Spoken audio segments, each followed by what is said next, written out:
This is a very high-profile arrest by the state and indeed an indication of no one will be spared in the war on graft, Alikan. Would you like to weigh in on this? Well, obviously, it's a very big deal. I think there is a sticker shock when you see the Deputy Chief Justice going into custody.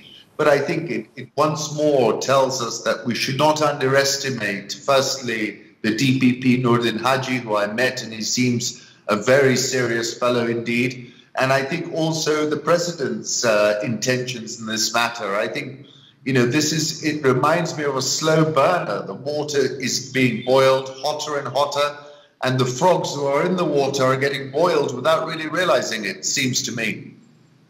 But it's a big deal and improves the risk dynamics of Kenya. All right. And just still staying with this particular matter, you're seeing the charges that she'll be facing abuse of office as well as receiving a bribe.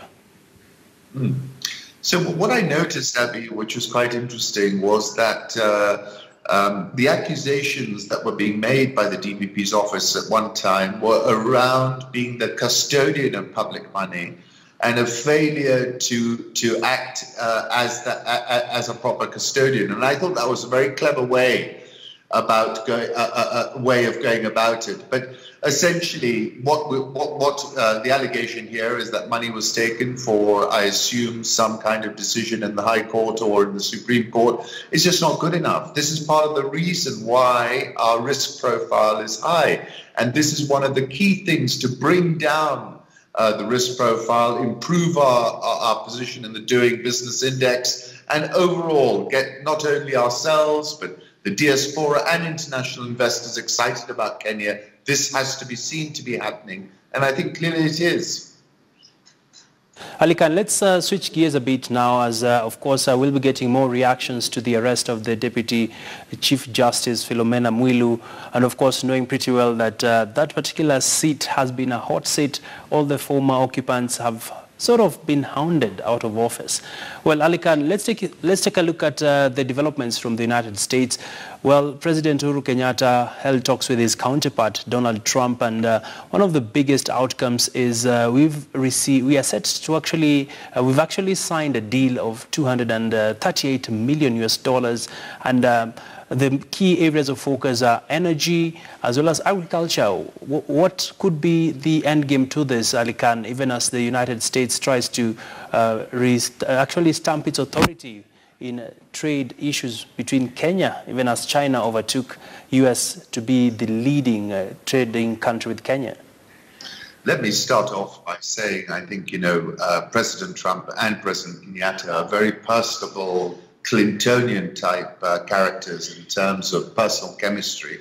And this is the readout from the beginning. Well, you were here on a very special day. Trump told Kenyatta, everything I said is going to happen. It ends up happening. So you picked a good day to come. We're in a very good mood. So as a scene setter, obviously, and looking at the body language and the engagement, this meeting has gone extremely well.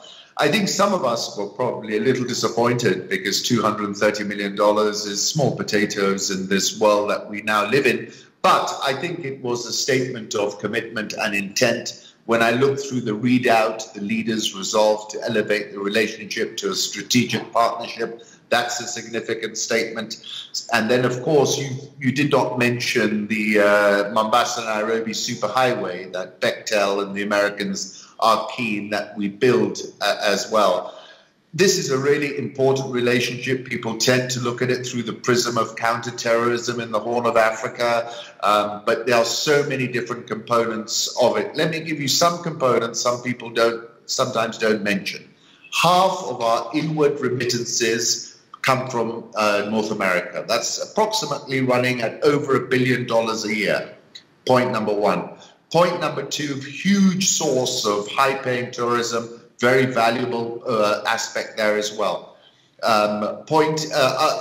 are so many important, our Eurobonds, I can't remember the total aggregate sum, is about $4 billion. 66% of those Eurobonds were bought by North American investors. So, although we did turn east in the last 2 decades, the single most critical and important relationship, I still believe, is with the United States of America. And I think what Kenyatta and Trump were trying to do is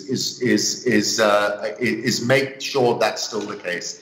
Interesting point on another point is that if you look at that spat last week between Trump and the South Africans over forced land seizures and the death of white farmers, you look at other comments that have been made. I'm not going to mention them on TV because we're still in the children's hour, but you won't have forgotten what he said about Africa.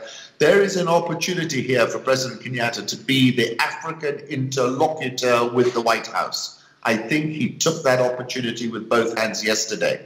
Overall, good relationship, a strong one, but also bear in mind, Trump's target in his tariff wars, in a lot of this noise and smokes and mirrors, the target is China.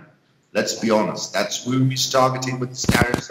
He wants Kenya on his side and not on China's. All right. Alikan, quite comprehensive insights there. Let's leave it at that, Alikan. Of course, Theresa May is also expected in the country on Thursday. We shall be getting